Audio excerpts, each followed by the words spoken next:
The morning air in Mexico City clings to your skin, warm yet heavy with the scent of burning wood and spices drifting from crowded markets.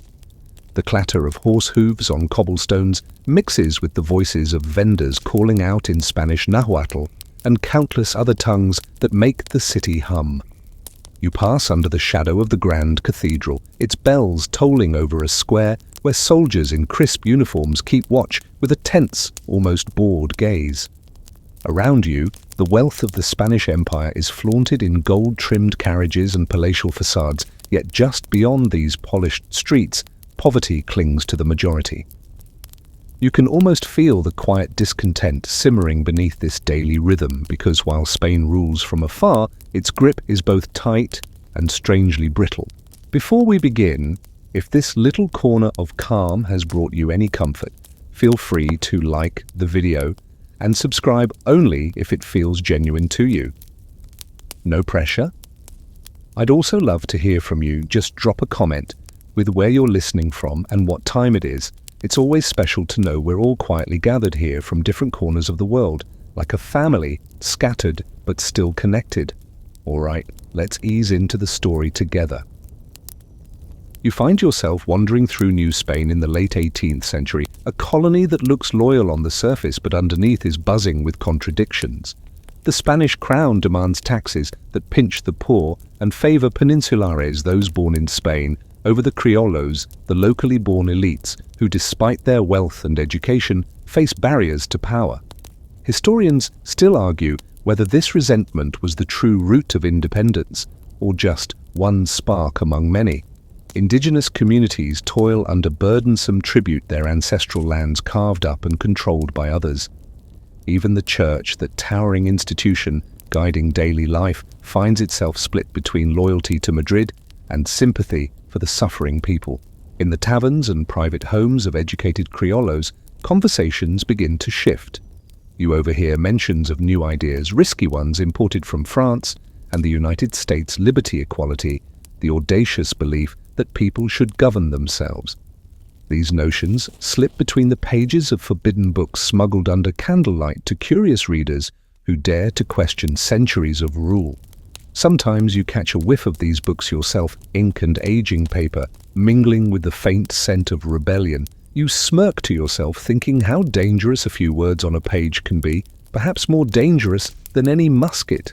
Walking through the countryside, you notice the stark divide between lavish haciendas and villages scraping by. Local priests often stand at the center of these small communities, offering both spiritual comfort and occasionally a discreet ear for complaints about the crown. Among them is Miguel Hidalgo, an educated priest with unorthodox ideas and a fondness for talking to anyone who would listen. Hidalgo brews his own wine studies, banned texts, and quietly questions why Spain's distant monarch should dictate the fate of those who till this land daily. You sense that he carries within him the seeds of something larger, something Spain might never see coming. The quirky fact that sticks with you: Hidalgo not only read the works of philosophers but also kept bees, perhaps a fitting metaphor for what's to come, a swarm that when provoked could overwhelm even the strongest of powers. His sermons at first begin to hint at the injustices surrounding his flock. People lean in when he speaks, their eyes reflecting both hope and fear. You can feel the anticipation like air thick before a summer storm. Despite the veneer of control, Spain's empire is weakening. The Napoleonic Wars back in Europe have thrown the monarchy into chaos. French troops occupy Spain, and its king is under house arrest. The colonies, far from the turmoil, are suddenly without clear authority. Viceroys in Mexico scramble to maintain order, their decrees carrying less weight than before. You imagine the empire as a giant tapestry, threads fraying at the edges, ready to unravel with one good tug. At night, you slip into secret gatherings where criollo intellectuals debate and peasants whisper of uprisings. The candle flames dance nervously as names like Rousseau and Jefferson are spoken in hushed tones. Some argue for gradual reforms, others for outright rebellion. A glass of pulque is raised to toast to freedom quietly, so no one hears through the shuttered windows. The danger is real: spies lurk everywhere, and the penalty for sedition is death. but fear only feeds the longing for change. Even in the markets you catch hints of unrest. A woman selling corn mutters about unfair prices set by Spanish merchants. A mule driver curses taxes that leave him nearly empty-handed. Small grievances pile up like dry kindling waiting for a single spark. And you feel it even if the soldiers don't, the sense that the colony's heartbeat is quickening.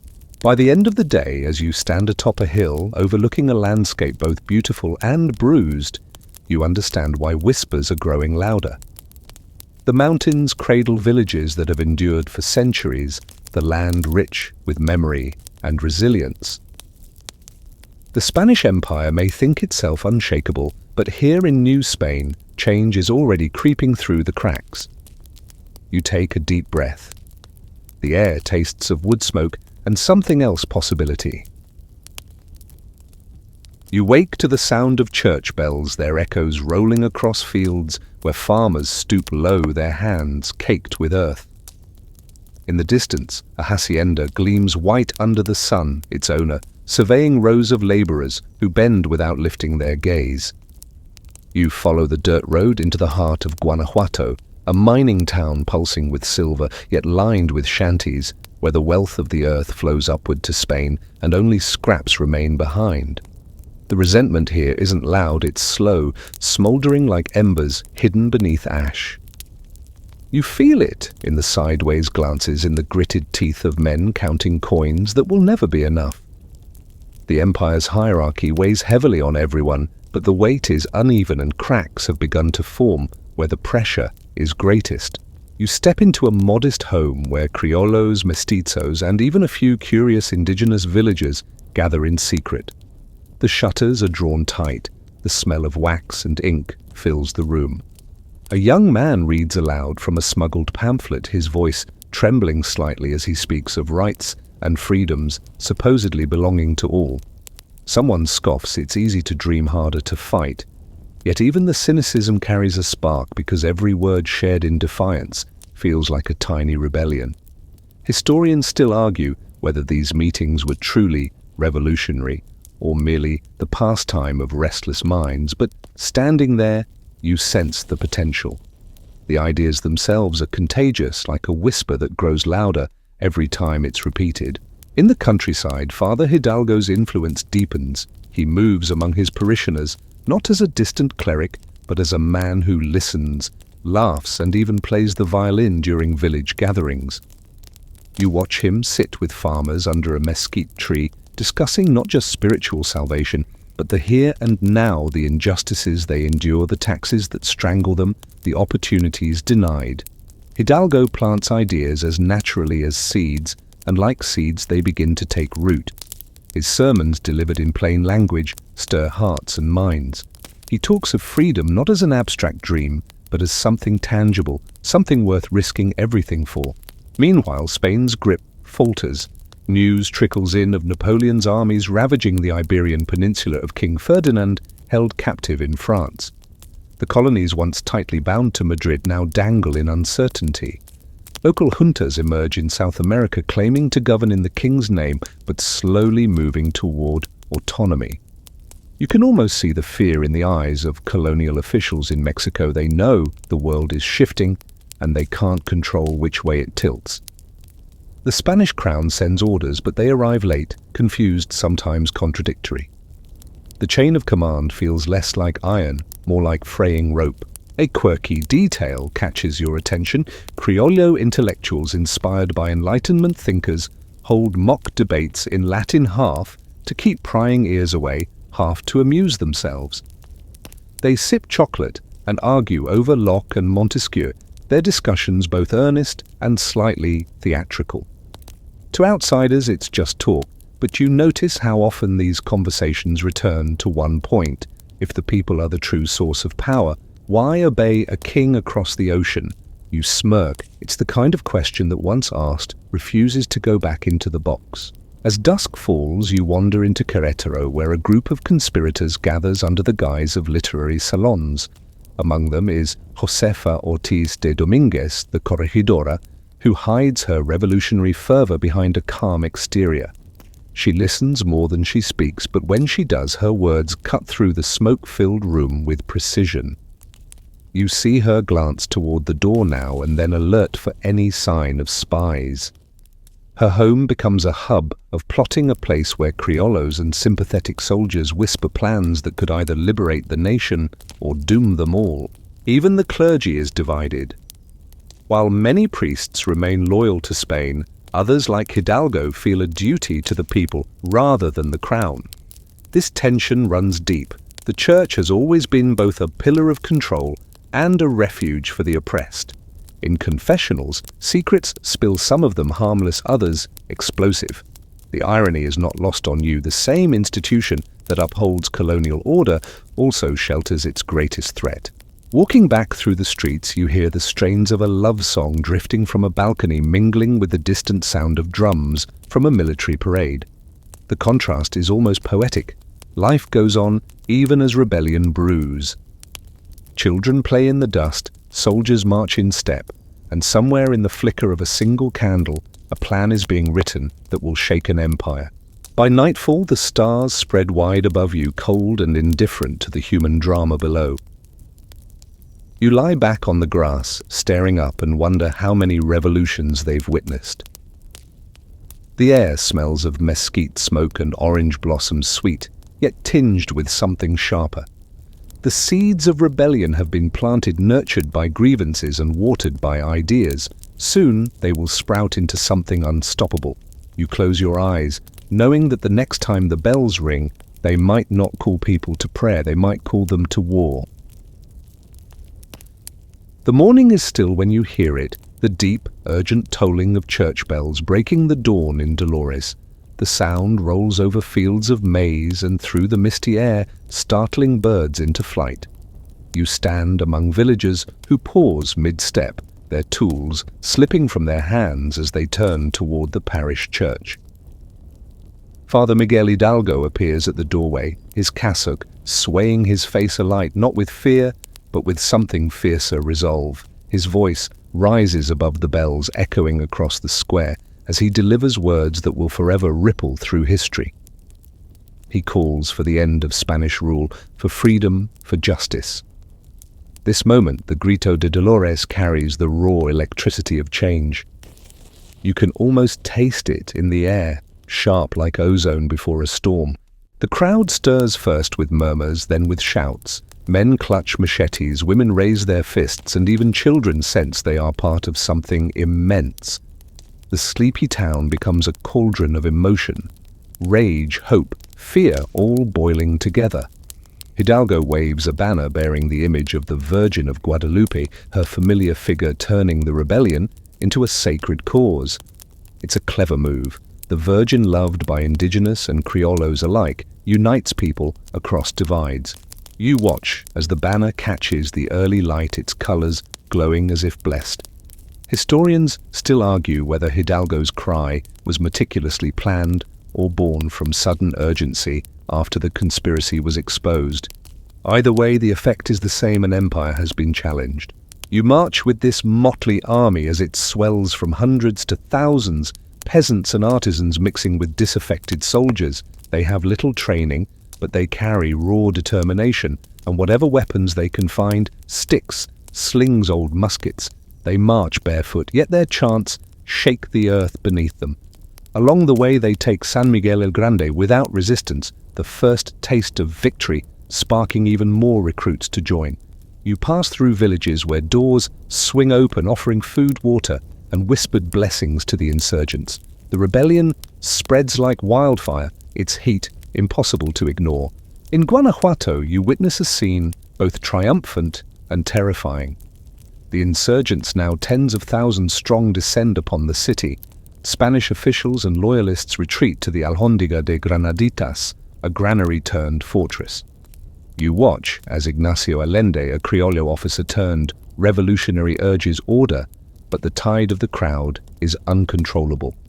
In the chaos, a miner nicknamed El Pipila straps a slab of stone to his back, shielding himself from bullets as he crawls to the gate with a torch. Flames burst, the doors give way, and the insurgents surge in. The city falls, but so do countless lives. Smoke curls upward, carrying the smell of burnt wood and something darker. This victory leaves a bitter taste. The rebels have won, yet blood stains the triumph. A quirky detail emerges amid the chaos. Some insurgents loot the homes of the wealthy, taking silver candlesticks or fine clothes not out of greed, but as symbols of flipping the order. You see a farmer parading in a silk jacket far too large for him, laughing wildly.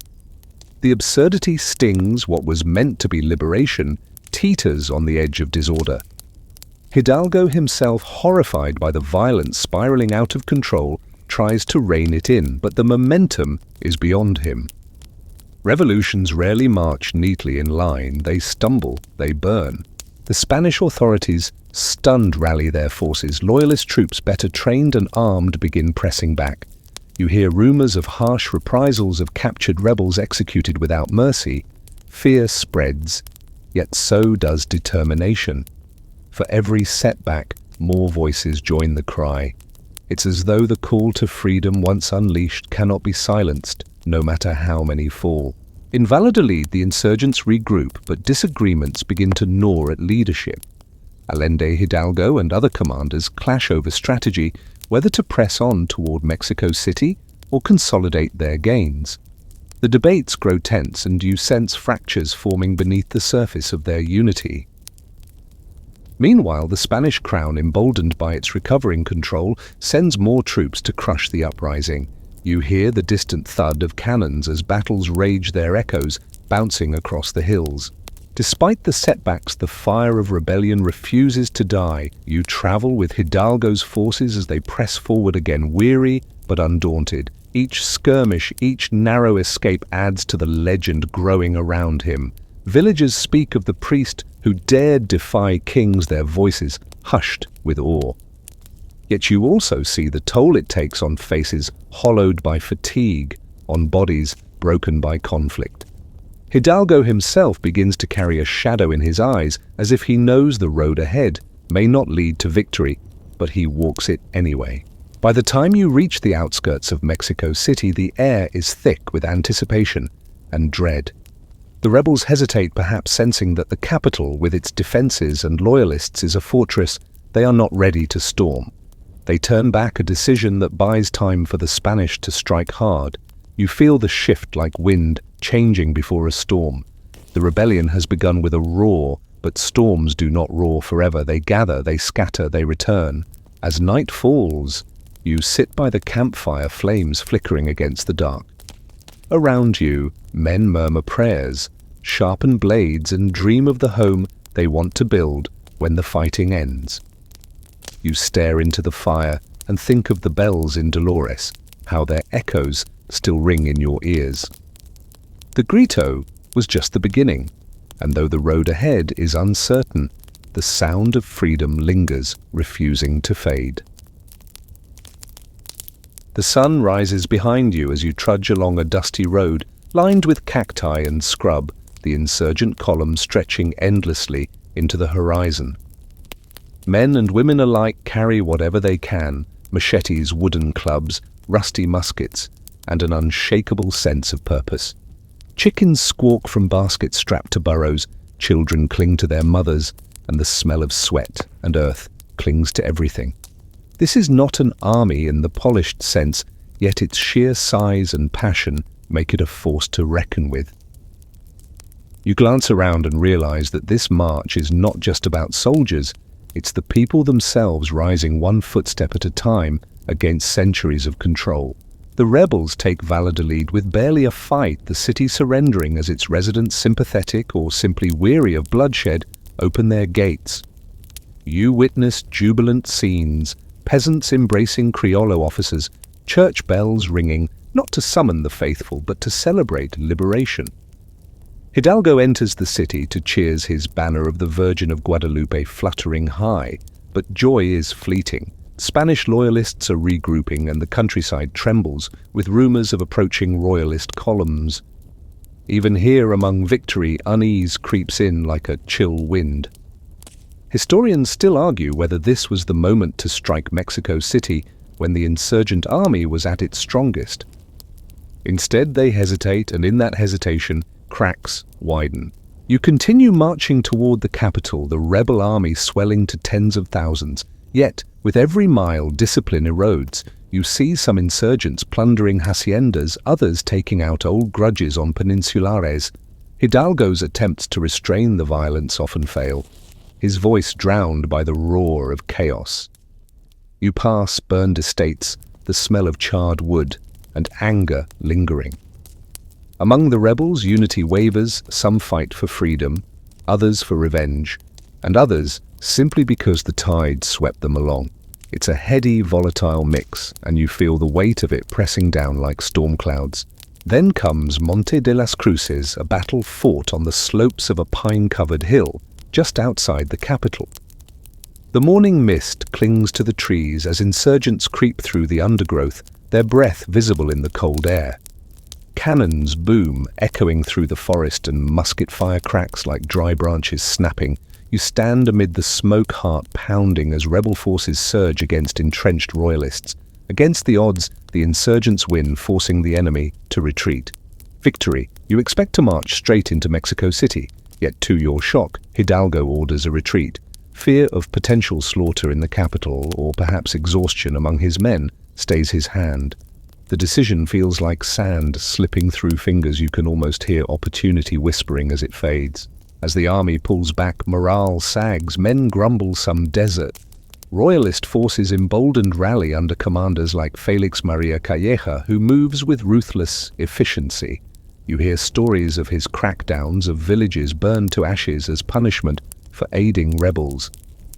The war begins to turn, and the rebels, once a rising tide, start to recede under the weight of Spanish steel. Still, pockets of resistance cling stubbornly to the hills, and forests refusing to give up.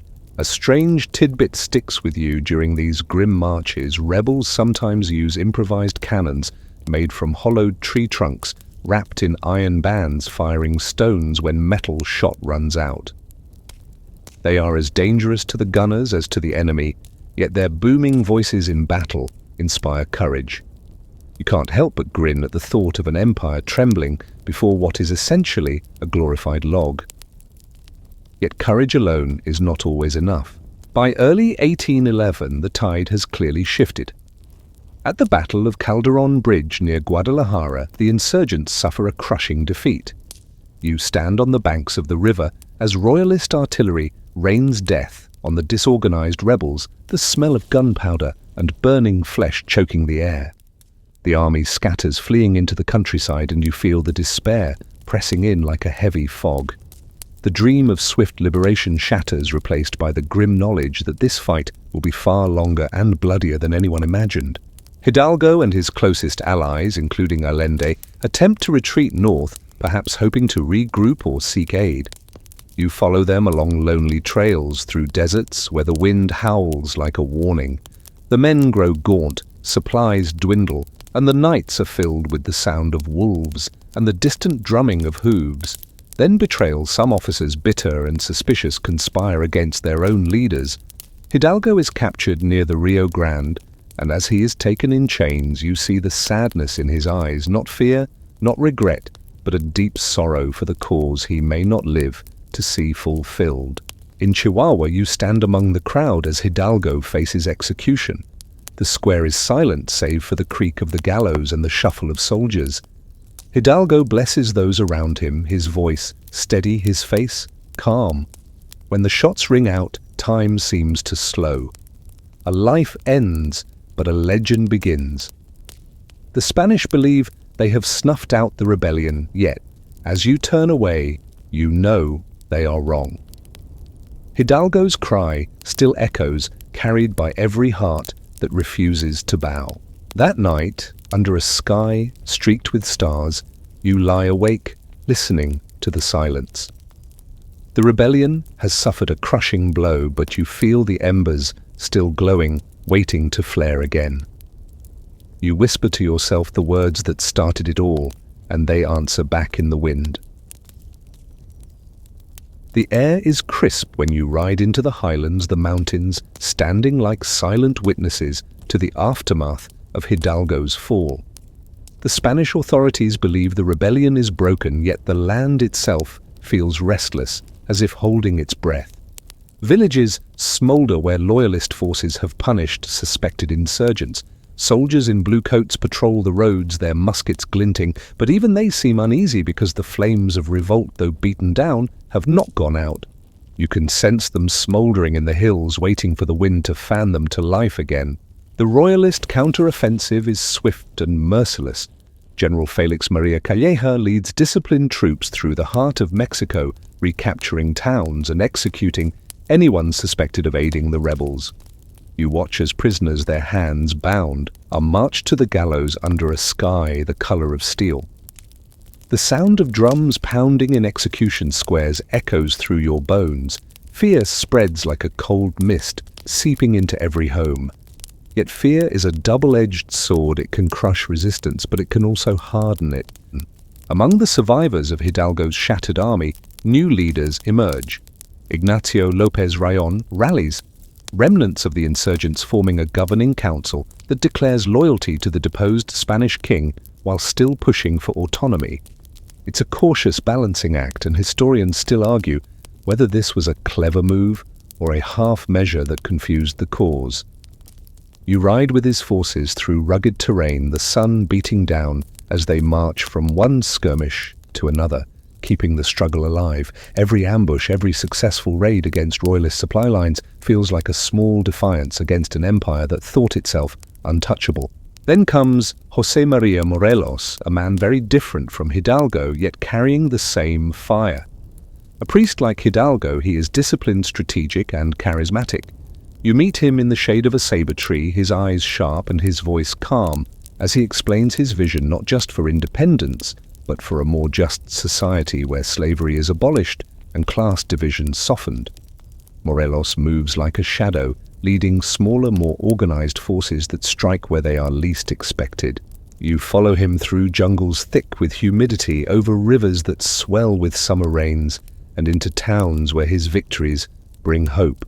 Royalist forces, though stronger, struggle against this new form of warfare.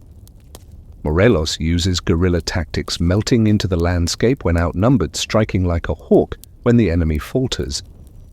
You share cold nights in mountain hideouts where the rebels wrap themselves in blankets, sharing jokes and dreams under a sky full of stars. A quirky detail surfaces during these long nights. Morelos, despite his austere demeanor, loves chocolate, and he insists on drinking it even in the harshest conditions, as if reminding his men that life is more than war. It's a small comfort in a brutal struggle. Meanwhile, the Spanish crown tries to reassert its authority more firmly. A new constitution is proclaimed in 1812, granting limited rights and representation, but it's a hollow gesture in New Spain, where most still live under the boot of colonial rule. The viceroys enforce crackdowns, the Inquisition keeps its grip, and the lines between loyalists and rebels blur as some switch sides out of fear, survival, or opportunity.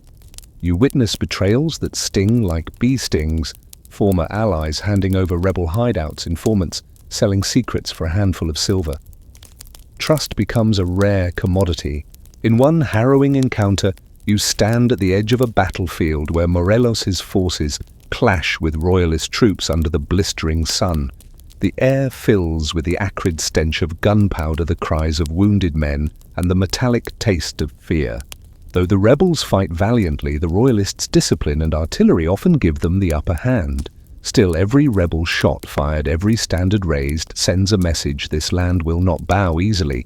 As months turn into years, the war grinds on. Morelos calls a congress in Chilpancingo in 1813, where you watch history being written on rough parchment.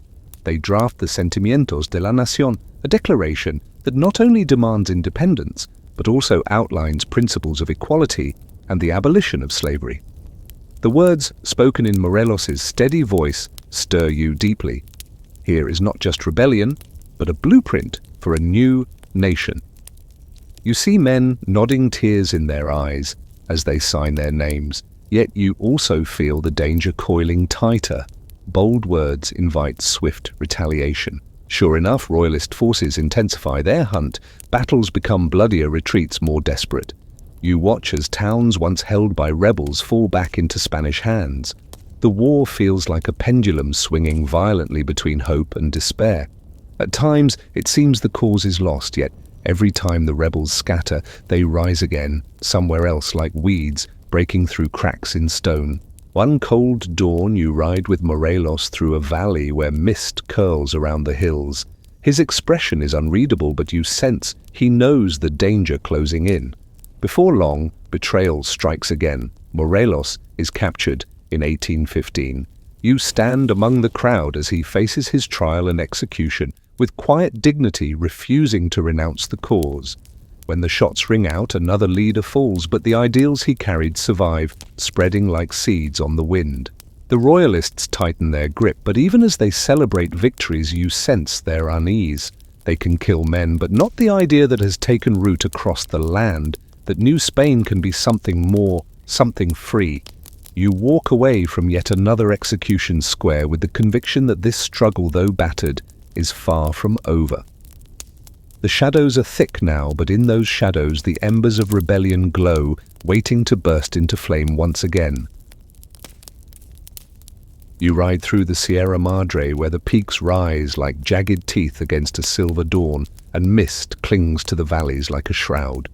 The main insurgent armies have been shattered, their leaders executed or hunted, yet the war refuses to die. Here in the mountains you find the survivors' bands of guerrilleros who know every ravine, every hidden path, and every village that will offer them a tortilla and a place to sleep. They are fewer in number, but their resolve is iron. You hear the crunch of leaves underfoot as they move silently, striking only when the enemy least expects it. The Spanish soldiers, weighed down by armor and fear, call them phantoms.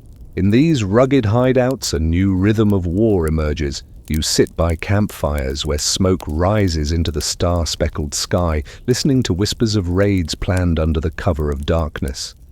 These fighters live off the land and the goodwill of the people, melting into forests and caves after every attack.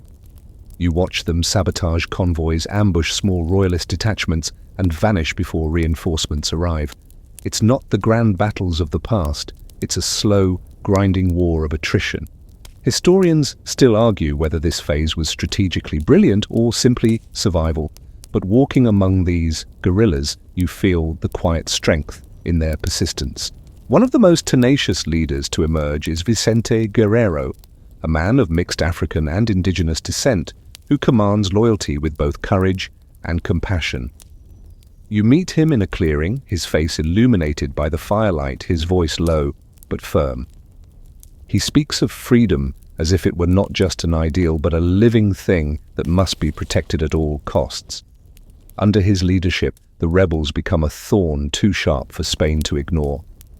He inspires his men not just with words but with actions. You watch him share the last bit of maize with a hungry child, then rise to lead an ambush at dawn. His presence is like flint striking stone. Sparks of hope fly wherever he walks. In the lowlands you find Guadalupe Victoria, another guerrilla commander who hides in the thick forests where even sunlight struggles to pierce the canopy. His base is a labyrinth of rivers and dense trees perfect for eluding Royalist patrols. At one point, pursued and desperate, he leaps into a river to escape capture and survives only by clinging to a log for hours, earning him the nickname Victoria Victory that he proudly keeps. The story spreads, told and retold around campfires, a reminder that even when cornered, the rebels find ways to endure. The Royalist forces respond with brutal measures. Villages suspected of aiding guerrillas are burned, their residents executed or exiled. You pass through charred ruins, the smell of ash mingling with sorrow, and you feel rage simmering in your chest. These scorched earth tactics may intimidate some, but for many they only deepen the hatred for Spain. The rebellion, like a weed, thrives in the cracks left by cruelty. Amid the hardships, there are moments of absurdity that cling to your memory. One night, huddled in a cave with guerrilleros, you watch as they celebrate a small victory with a feast of roasted iguanas and wild honey. They laugh, tell stories, and even sing songs of love, loss, and freedom. The mood is light, yet every laugh feels defiant, as if mocking the empire that wants to break them. You grin in the dark, realizing that humor too is a weapon in this long war. Meanwhile, far away in Europe, Spain struggles under its own troubles. The Napoleonic Wars have ended, but the empire is weakened, its treasury drained its attention. Divided. When news of revolts in South America reaches Mexican fighters, hope swells anew. Countries like Venezuela and Argentina push toward independence, proving that Spain is not invincible. These victories elsewhere ripple across the mountains of Mexico, carried in whispers and smuggled letters. You see Guerrero reading one such message by firelight, his eyes reflecting determination. Despite their successes, the guerrillas remain scattered and under constant threat. Supplies are scarce, ammunition scarcer. You see them patching old muskets with bits of wire, making bullets from melted church bells. Every resource is stretched thin, yet somehow they endure. The Spanish crown sends reinforcements, but they cannot completely crush a movement that blends into the very land. The mountains, forests, and rivers themselves seem to conspire to protect the rebels. During one tense winter, you travel with Guerrero's men as they hunker down in a remote hideout. Snow dusts the peaks and the cold bites through thin blankets. Hunger gnaws at everyone, yet morale holds. You notice Guerrero sharing his own cloak with a shivering soldier, his leadership not from command alone, but from the example he sets. It's in these small moments that the soul of the rebellion survives, even when the body is weak. Years drag on and the war seems endless. Royalist victories pile up, but so do small insurgent triumphs. The Spanish authorities grow frustrated, resorting to offering pardons to rebels who surrender. Many do weary from the fight, but Guerrero refuses. When his own father writes begging him to accept amnesty, Guerrero famously replies, "The fatherland comes first." You feel the weight of those words as heavy as the mountains around you. They echo in your ears long after the letter is burned. As the sun sets over yet another ravaged valley, you stand beside Guerrero, looking out over the land below. Smoke rises from distant villages and the sky burns orange. You realize that though the insurgents are fewer, they are far from defeated. The Royalists may hold the cities, but the rebels hold something far more dangerous, the hearts of the people. The war has shifted into a shadow conflict, but those shadows are alive, pulsing with the promise that one day the sun will rise on a free Mexico. The years stretch on, and with each passing season, the war weaves deeper into the fabric of the land. You wander through villages where walls bear the scars of musket fire, and the faces of the people show the same wear. Children grow up knowing the sound of marching boots and the sight of smoke curling from distant hills. Independence feels both near and impossibly far, like a mirage shimmering on the horizon. In the mountains, guerrilleros still fight, but exhaustion creeps into their bones. The Spanish crown, clinging to what remains of its empire, refuses to loosen its grip without a struggle. The internal fractures of the independence movement begin to show more sharply. You sit by a dwindling fire one evening, listening to rebels argue. Some want to negotiate with Spain, others demand total separation. Even among leaders, ambitions and visions collide like flint and steel, sometimes sparking progress, sometimes burning everything around them. Historians still argue whether these divisions slowed the path to freedom or were an inevitable growing pain of a movement so diverse. From your spot in the shadows, you see both truth and tragedy in the debate. A new figure rises among the Loyalists, Agustin de Iturbide, a skilled and ambitious Royalist officer. You first spot him commanding troops with impeccable discipline, his polished boots reflecting the sun, his words sharp as a saber. To the rebels, he's a relentless foe, a man who knows the land and fights with cunning. Under his campaigns, many insurgent positions fall and more rebel leaders are forced to surrender or scatter. You can't help but respect his efficiency even as you grit your teeth at his loyalty to Spain, yet in the back of your mind you sense that his story is far from straightforward. Meanwhile, Vicente Guerrero continues to hold the mountains like a phantom king. You march beside his men as they launch daring raids, snatching supplies right from under the noses of Spanish garrisons.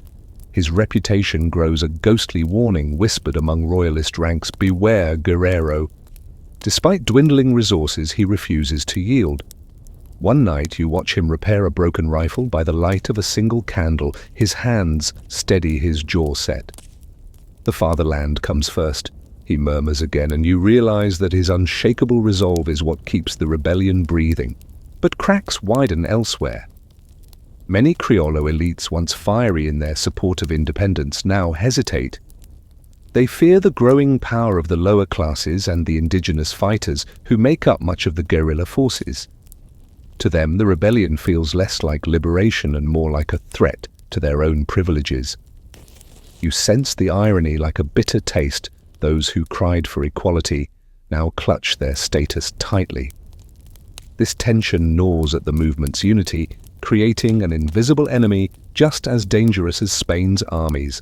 The war drags into a stalemate. The Spanish, though strong, cannot wipe out the rebels entirely. The rebels, though resilient, cannot drive out Spain completely. You see towns switch hands multiple times, each change of control bringing new waves of executions, oaths, and betrayals. The people suffer most, caught between two fires. A quirky moment lightens the gloom when, during a raid, guerrillas capture a shipment meant for Spanish officers, fine wine silk uniforms, and a crate of porcelain teacups. Guerrero laughs as he drinks from a delicate cup, a defiant toast to survival. The shadow of betrayal haunts every step. Some rebels, weary of endless fighting, accept Spanish pardons. You witness one former commander hand over maps of rebel hideouts in exchange for amnesty, only to vanish in disgrace soon after. Guerrero takes such betrayals personally but remains unbroken.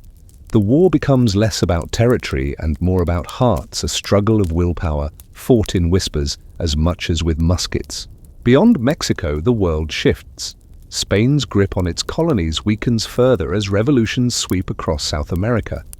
You hear of Simón Bolívar's victories of Chile and Colombia asserting their independence. The winds of change blow stronger, and you watch messages of solidarity cross mountains and oceans, fueling hope like dry tinder meeting flame. Even in the darkest valleys you hear the murmurs, "If they can do it, so can we." One fateful day, a strange twist comes from within the Spanish ranks themselves. Iturbide, the same officer who once hunted Guerrero's men, begins to reconsider his loyalty. Political turmoil in Spain, the liberal revolution of 1820, forcing the king to accept a constitution, creates ripples that reach Mexico. Criollo elites, fearful of losing power under Spanish liberal reforms, start to see independence as the safer path to maintain their status. You watch this paradox unfold, feeling both wary and intrigued. Enemies may soon become allies, not out of shared ideals, but shared convenience. The war has entered a new phase. You stand at the edge of a forest, the night alive with the sound of crickets, as Guerrero meets with envoys sent by Iturbide. The two sides, once bitter enemies, now speak of joining forces. You lean closer, straining to hear their voices under the rustle of leaves. Trust is fragile, but necessity outweighs old wounds. In the flicker of their campfire you see not just two men but two worlds, Royalist and Rebel, shaking hands over the embers of a long war. As you walk back through the darkness, the air feels different, charged with a new kind of anticipation. The movement is no longer just guerrilla skirmishes and desperate survival. It is shifting towards something larger, something that could finally break the chains. You glance up at the stars and realize that the fractured pieces of the struggle are beginning to align. The night is still, but you can almost hear the future stirring, restless and ready to wake. You travel down a winding mountain path under a sky streaked with pale pink, where the dawn seems to promise change. After years of shadows and ambushes, the war begins to move toward an unexpected turning point. You arrive at a remote clearing where two men who once sought each other's destruction now sit face to face: Vicente Guerrero, the stubborn guerrillero who kept the fire alive, and Agustín de Iturbide, the polished Royalist officer who once swore to extinguish it. The air is thick with mistrust, yet also with possibility. Their conversation stretches deep into the night, the crackle of the fire punctuating every word. You lean close, catching the shift in tone, when Guerrero, arms folded, asks, "Are you here for peace or power?" Iturbide, eyes steady, replies, "Perhaps both, but together we can achieve what neither can alone."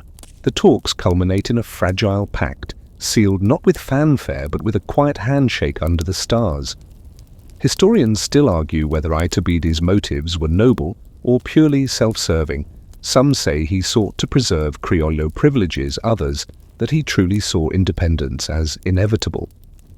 Either way, you see the effect: two forces, once enemies, now aim at the same goal. You feel the tension of years of war slowly give way to something resembling unity, however uneasy. With this new alliance, the independence movement takes a dramatic turn. Iturbide drafts the Plan of Iguala in early 1821, a document as bold as it is strategic. You stand in a crowded square as it's proclaimed to the people, the words echoing through the air.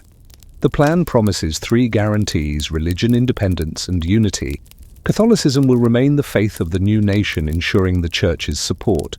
The rights of both Peninsulares and Criollos will be protected, soothing elite fears. Most importantly, Mexico will be an independent constitutional monarchy. The banner of the Virgin of Guadalupe flutters again, now alongside a new tricolor flag of green, white, and red.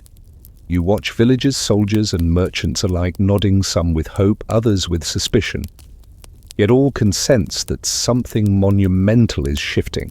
You march alongside the newly formed army of the three guarantees, a name as symbolic as the flag they carry. The army is a patchwork of former Royalists and insurgents marching shoulder to shoulder despite old grudges. You see men who once fired at each other now sharing rations, laughing nervously as if unsure how to be comrades.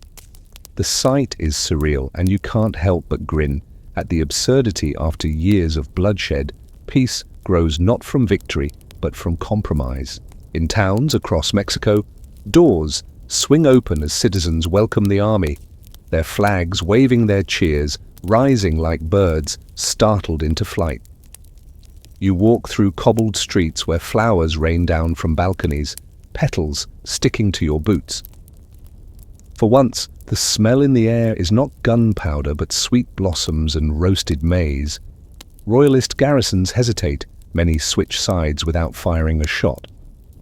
Spain's authority crumbles not with an explosion, but with a quiet collapse like an old wall, giving way to time.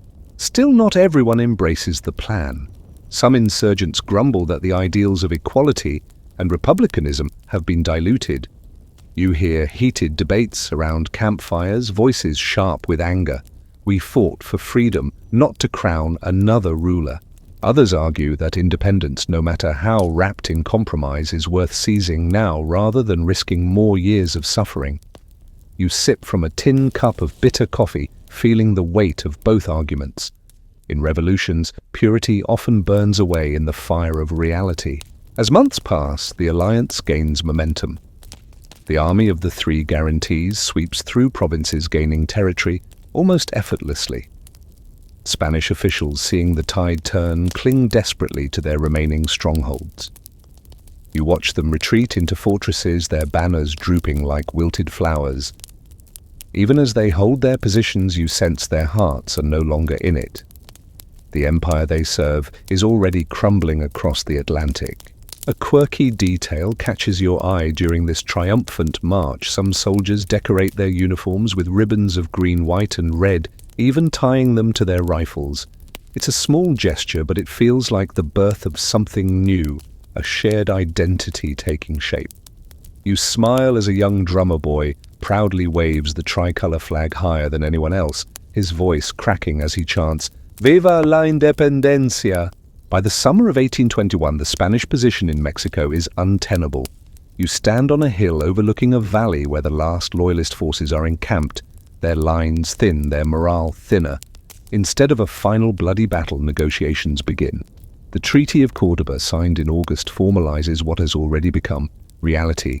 Spain recognizes Mexico as an independent nation under the terms of the Plan of Iguala. You watch the ink dry on the document, feeling the tremor of history in your bones. The mood in the rebel camps is electric. Fires blaze high, songs fill the night air, and laughter rings louder than cannons ever did. Yet amid the celebration there's an undercurrent of uncertainty. What kind of nation will emerge from this long, painful birth? Will the promises of equality hold? You ponder these questions as you gaze at the stars, realizing that while the chains have been broken, the path ahead is still uncharted. As you prepare to move with the army toward Mexico City, the anticipation is almost unbearable. The city that once symbolized Spanish dominance now waits to welcome its own destiny. You feel the weight of countless footsteps behind you, the ghosts of those who fell for this cause walking alongside the living. The march is not just a military movement, it's the heartbeat of a new nation finding its rhythm. The mountains around you fade into the distance as the road widens, leading to the final stage of this long journey. You take a deep breath, the air thick with dust, hope, and the faint scent of orange blossoms carried by the wind. Independence is no longer a dream whispered in the shadows. It is here taking shape before your eyes, carried on the shoulders of both rebels and former enemies. The empire's shadow is lifting, and in its place, a new sun rises over Mexico. The sun blazes overhead as you stand at the edge of Mexico City, where the streets stretch out like veins toward the heart of the capital. It is September 1821, and the city hums with a nervous energy. For 3 centuries it has been the jewel of Spain's empire in the Americas, but now its cobblestones tremble under the boots of an army no longer loyal to Madrid. You watch as citizens peek from balconies, their faces cautious, yet eager, waiting to see if this day will bring chaos or salvation. The plan of Iguala has paved the way for this moment, uniting former enemies under the banner of independence.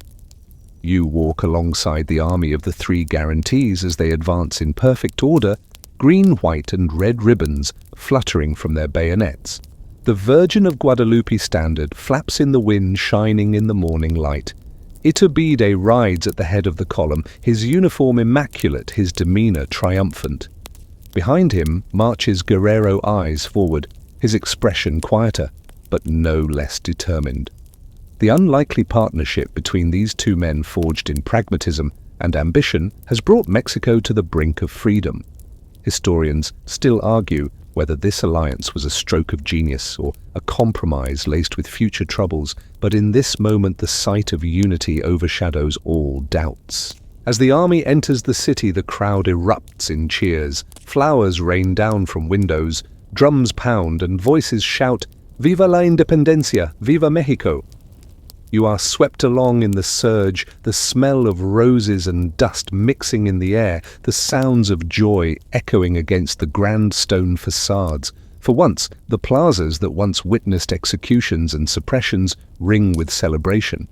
Even the Spanish Loyalists who remain seem resigned, their banners lowered, their faces pale, with the realization that the old order has fallen. You watch Iturbide ride through the streets like a man already crowned in glory. His presence commands the adoration of many, yet you sense an undercurrent of unease. Some whisper that he is too ambitious, that independence won through such an alliance carries hidden costs. Others simply revel in the moment, unwilling to taint it with politics. You catch Guerrero glancing at Iturbide, his face unreadable, as if weighing what lies ahead. The signing of the Treaty of Cordoba earlier in August has made the transfer of power official, but today it feels real. The empire that once seemed eternal is now only a memory, a fading echo in the plazas of Mexico City. You pass Spanish soldiers quietly boarding ships at Veracruz, their faces hard with defeat, their eyes avoiding the jubilant crowds. They march not with pride, but with the hollow steps of men, leaving behind a world that no longer belongs to them. As celebrations continue, the first cracks in the new order appear. You overhear Criollo elites speaking in hushed tones about securing their privileges in the new nation. Indigenous villagers, the backbone of the rebellion, look around uncertainly, wondering if their lives will truly change. The promises of equality in the plan of Iguala hang in the air, beautiful but fragile. You realize with a pang that independence is not the same as justice. The former has been won, but the latter still waits to be earned. Quirky moments dot the day's grandeur. A street vendor hands out tamales wrapped not in plain husks but in scraps of old Spanish proclamations, laughing as he says, "Eat the empire, my friends." Children run barefoot beside the soldiers, waving miniature flags and shouting with voices hoarse from excitement. Musicians play guitars and violins in every square, their songs weaving between the smells of roasted corn and the perfume of flowers scattered underfoot. These small details stick with you more than the speeches because they show freedom not as a decree, but as a feeling pulsing through ordinary lives. The final ceremony takes place in the city's heart. You stand among the crowd as Iturbide, flanked by officers, and church officials proclaims Mexico's independence. The cheers rise like a wave, crashing against the cathedral walls and spilling into every street. For a fleeting moment, the city is united, its divisions drowned out by the sheer force of joy. Guerrero raises the new tricolor flag and it snaps sharply in the breeze, its colors vivid against the blue sky. The sight makes your chest tighten. This is the moment so many have died for the dream that refused to die. Yet even in the euphoria, questions linger. The plan of Iguala has declared Mexico a constitutional monarchy, and already whispers circulate that Iturbide's gaze is set on a crown. Some say this independence has exchanged one master for another, trading Madrid for a homegrown emperor. You hear the debates spilling into taverns. Is this freedom or just a new kind of rule? Guerrero remains silent on these matters, his focus still on the ideals that fueled the fight. You wonder if those ideals will survive the politics to come. As dusk falls, lanterns glow in every window, casting a golden light over streets still crowded with revelers. Fireworks burst overhead, their colors mirroring the new flag. You wander through the celebration, catching snippets of song, laughter, and prayer. The air smells of smoke and sweetness, like the night itself is exhaling after years of holding its breath. You find yourself smiling, not because everything is perfect, but because something extraordinary has happened. Mexico has shaken the Spanish Empire and stood on its own. You climb the steps of a quiet building as the festivities continue below. From the rooftop, you look out over the city, bathed in light and sound. You think of Hidalgo, Morelos, countless unnamed fighters, and all who paid the ultimate price for this day. Their ghosts seem to stand with you, watching as the city celebrates the freedom they never lived to see. The stars above burn brightly as if to honor them. You whisper into the night, "It's done." But deep down, you know the story is not over, it has only begun. The morning after the celebrations, the streets of Mexico City are quiet, scattered with petals, and the faint smell of burnt fireworks lingering in the air. You walk through the plaza, where workers sweep away the remnants of last night's jubilation, their brooms whispering across the stones. The city feels different, lighter, as if it has shed a heavy cloak, but beneath the surface uncertainty swirls. Independence has been won, yet the future stretches ahead like an uncharted road winding into mist. You sense that the hardest part of this story might still lie ahead. Agustin de Iturbide, the hero of the moment, quickly takes center stage. He presents himself not only as the liberator of Mexico, but also as the one who can guide it into stability. You watch him move through ceremonies with regal confidence, his every gesture calculated. Soon whispers turn into declarations. The Mexican Congress crowns him Emperor Agustin Bertha in 1822. The cheers that once celebrated freedom now ring with an edge of doubt. Historians still argue whether this was inevitable or a betrayal of the ideals the war was fought for. From your vantage point, it feels like the revolution has taken a sharp turn, one chain broken, another perhaps being forged. Vicente Guerrero, ever the steadfast fighter, watches from the sidelines. You see him in the countryside, far from the opulent halls of Mexico City, speaking with farmers and soldiers who feel forgotten in this new empire. His loyalty is not to a crown, but to the principles of equality and freedom he bled for. Tensions simmer. While Iturbide basks in glory, cracks spread through the foundations of the new nation. Criollo elites tighten their grip. Indigenous communities remain marginalized, and the promises of the plan of Iguala seem to fade like smoke. The empire does not last long. You travel with Guerrero's supporters as they rise once more, disillusioned by Iturbide's rule. The country erupts into yet another conflict, though smaller in scale than the war against Spain. You see banners raised again, this time not against a distant empire, but against a domestic authority that has overstepped. In 1823, under mounting pressure, Iturbide abdicates and sails into exile, leaving behind a fledgling nation now declared a republic. The tricolour flag still waves, but it carries the weight of new struggles. In the years that follow, Mexico stumbles through political chaos, coups, and divisions. You wander through towns where leaders change faster than signs can be repainted, where hope flickers and dies, only to spark again in the most unexpected places. The ideals of Hidalgo and Morelos resurface in speeches, songs, and uprisings, reminding everyone that the fight was never just to break away from Spain, it was to create a fairer society. Whether that dream will ever fully bloom remains uncertain, but it endures stubborn as the mountains that cradle the land. A quirky memory sticks with you during this turbulent period. In small villages, Independence Day becomes an annual ritual, celebrated with homemade fireworks, makeshift flags, and reenactments of the Grito de Dolores. You watch children shout Hidalgo's cry, with wooden swords in hand, their voices high and clear against the backdrop of evening skies. The innocence of it all feels like a balm, a reminder that the spirit of independence lives strongest in the hearts of those too young to be jaded. Looking back over the journey, you trace every step in your mind, the whispers in the viceroyalty, the first crack of rebellion, the battles, betrayals, and shifting alliances. You think of Hidalgo's cry in the early morning mist, Morelos drafting a vision for a better nation, Guerrero's unyielding stand in the mountains, and Iturbide's dramatic pivot from Royalist to Liberator. Each moment, each life lost or transformed, has shaped the Mexico that now stands free, imperfect, but alive.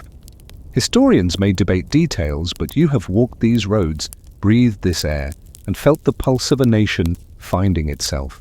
Now, as dusk settles over the city, lanterns flicker in windows and the scent of warm tortillas drifts through the air. You climb to a rooftop, the same one where you watched the celebrations weeks ago. The skyline glows under a gentle moon, the cathedral's bells ringing softly in the distance. You close your eyes and let the sounds wash over you, the hum of life, the whispers of history, the steady heartbeat of a country that refused to kneel. The war has ended, but the story goes on, carried by every farmer planting maize, every soldier polishing a rifle, every child learning the cry of Dolores. You breathe in the night air, letting it fill you with a quiet sense of completion. The Spanish Empire has faded into the past, and in its place a new Mexico stands fragile, fiery, and free. You whisper into the wind, not a shout this time, but a calm affirmation it was worth it. As the stars shimmer overhead, you let yourself sink into the silence. The world feels vast, the night endless yet comforting. You imagine Hidalgo, Morelos, Guerrero, and countless unnamed souls looking down from the heavens, their voices a soft chorus carried by the breeze. They are not gone, they live on in every dawn that breaks over this land. You smile, letting the final image settle like a lullaby in your mind, a flag rippling gently against the night sky, its colors bright even in the dark, a promise kept and yet to be fulfilled. The war's echoes fade into the wind down, softening the narrative until only a whisper remains. You rest here, where the night cradles the new nation in its arms, where the fires have cooled, and the land exhales after centuries of tension.